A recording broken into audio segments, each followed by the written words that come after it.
What is up, you guys? It is your boy, Phoenix Brenton here. In today's video, we are going to be talking about my 10 hottest takes heading into the 2026 season, or just overall, really. But before we get in today's video, like and subscribe. We are on the road to getting to 700 subscribers. But anyways, enough said. Let's get into the video. And starting off with a little bit of a spicy one to start off with. I believe Kevin O'Connell is one of the best head coaches right now. I know it's kind of weird to say that, and it's a bit controversial.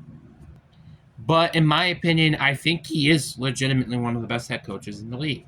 Yeah, he's 0-2 in the playoffs, sure. But, man, like, this guy is such a good head coach, and I don't feel like a lot of people can deny that. I feel like he's kind of like a Kevin Stefanski. Like, he doesn't have a lot of playoff success, right? But the team around him, I feel like, could, enhance that. Like, for example, a lot of people kind of thought JJ McCarthy was a little bit of a bust prospect. He's turned out to have been kind of fine in Kevin O'Connell's system. Everybody thought the season was over when JJ McCarthy was injured last year. Sam Darnold got them 14-3. Like, you see what I mean? He's played with, like, some of these, like, average quarterbacks and have great seasons to go back behind it. Now it's just, can he actually win in the playoffs? It's kind of one of the biggest problems with his coaching status. I'm just wondering how this guy would be if he had, like, actually a good quarterback like Josh Allen or Lamar Jackson or Joe Burrow or heck, even like Jaden Daniels. That would be very interesting. I would love to see that, personally. I feel like if he had probably a better quarterback for one, and two, just better overall success, I feel like he would get a lot more credit, in my opinion. Number 2, another hot take. Jared Goff will never win a Super Bowl. Jared Goff is never going to win a Super Bowl. This might be an extremely hot take, and especially coming from a Packers fan, because guess what? As weird as this might sound, he's kind of the same skill level as Jordan Love, but I feel like Jordan Love, though, has a slightly higher ceiling than Goff, but also I feel like Love has a better floor than Goff, which is kind of the reason why I could say Love is probably more than likely better, is because his floor is better and his ceiling is slightly better. It's not by much, but I think he has a higher ceiling than Goff. And I feel like the reason why is because Goff is just, like, again, for example, you had Todd Gurley in the Super Bowl, then he got injured, and then now offense could just not do anything in the Super Bowl. Simple as that, really. That's why I think this is an extremely hot take. But I think it's a right take. And some people might absolutely disagree with it, and I don't care. Then we got number 3 here, and we got Kyle Shanahan will never win a Super Bowl. I know this is this extremely hot take for especially a guy who's made it to the Super Bowl 3 times in his career. Yes, 3 times, because he was in Super Bowl 51 as the offensive coordinator. But I just don't think he will ever win one. The reason why is because he keeps choking when it matters. I'm not kidding. He's been up 10 twice as a head coach in the Super Bowl, lost both of those times, and 28-3, and lost the Super Bowl both times as well. Like, the fact he's done that, and plus the injury overhauls that he's had so much of his in his coaching career, you gotta admit that's gonna happen. I'm not saying Kyle Shanahan is a bad head coach. I think he's a good head coach. It's just injury woes, him not really being able to adjust from that, is making this very tough for me personally to really say that. Another hot take, as my 4th hot take, I have Tucker Kraft will end in the 2026 season as a top 5 tight end, if healthy. In my opinion, I think he should be in the conversation as a top 5 tight end. He was arguably probably the Packers' best playmaker before he got injured. And he's still one of the best receiving after-the-catch tight ends right now in the league for the 2025 season, despite he missed half the season injured. I feel like if this guy could just stay healthy, oh boy, watch out, because this guy might be legitimately one of the best tight ends in the league. I know a lot of people probably might hate me with that bold prediction, but trust me, I think it's a really true opinion, and fight me on that. Because guess what? Players are falling at the tight end position, and people are rising at the tight end position. Looking at you, Brock Bowers and Tyler Warren. Tucker Kraft is also one of those people.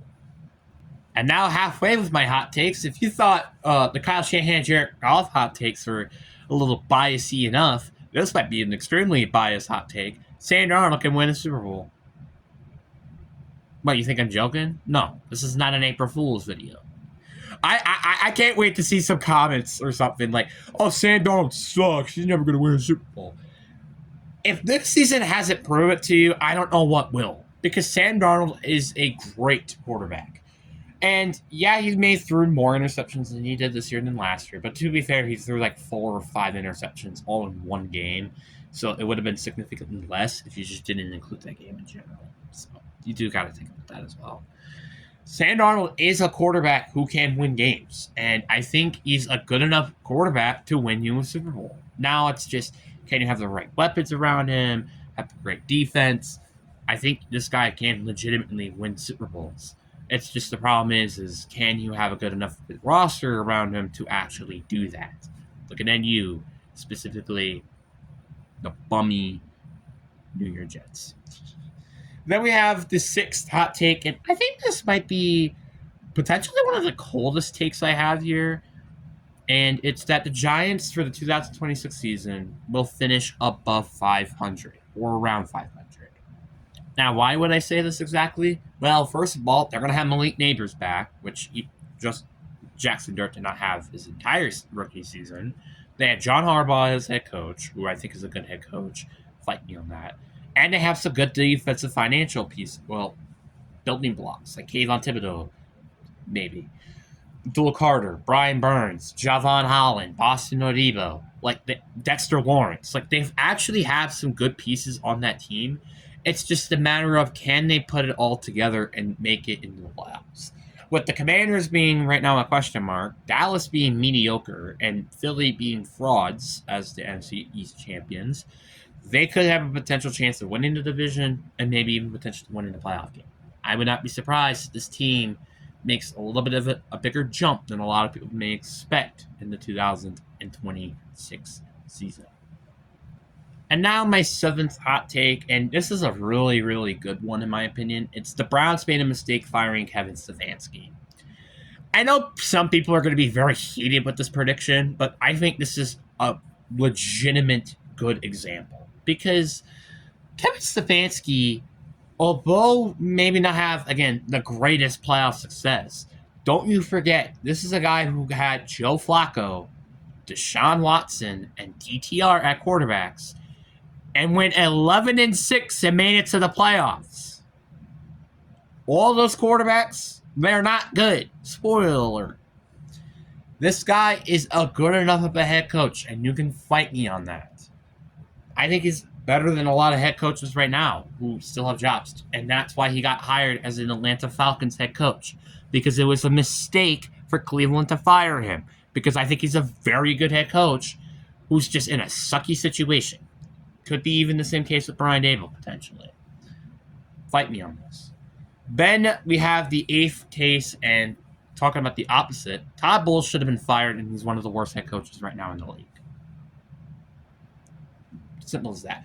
Look, how the first season he was a head coach, they went 8-9 and lost in the playoffs, not even close, by the way, to Dallas, while you have Tom Brady on your team. Then you have Baker Mayfield, where you beat the fraudulent Eagles and lost to the Lions, who then choked in the NFC Championship game, and then the Niners lost in the Super Bowl. And since then, had not ever won a playoff game, and then they just lost the division to the Panthers. Okay, excuse me, how was he not fired? I'm sorry. Todd Bowles, you're one of the worst head coaches right now.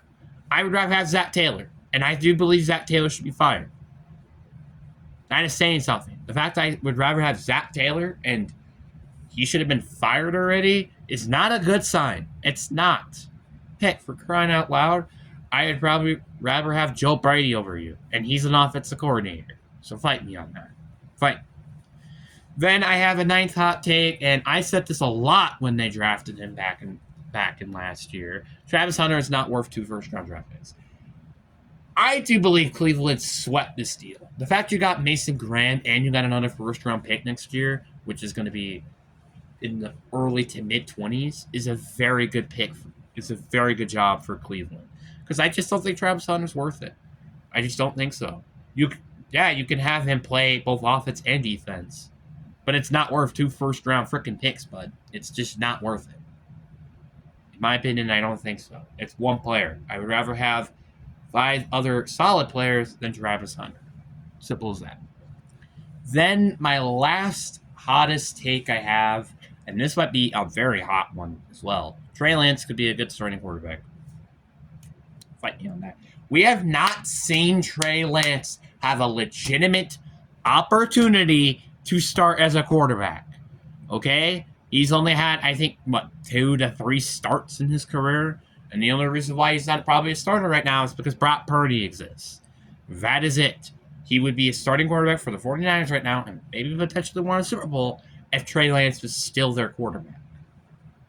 Well, if it weren't for Brock Purdy existing. And that's why he's been juggling around as a backup for most of his career. I want to see this guy play. I want to see him play because I feel like he could be a really good quarterback in the right system and in the right place. That's just my personal opinion. The only problem is he probably will never because no one wants to give him the chance to. Despite he was the number 3 overall pick. But you're the only team that might give him a chance is like the Jets. And, well, you know what the Jets are. They're the Jets, and they stink. But anyways, guys, I really do hope you guys enjoy this video. And I hope you guys have a fantastic day. And also, put down some comments of your hot takes as well. But anyways, I hope you guys enjoy. Peace.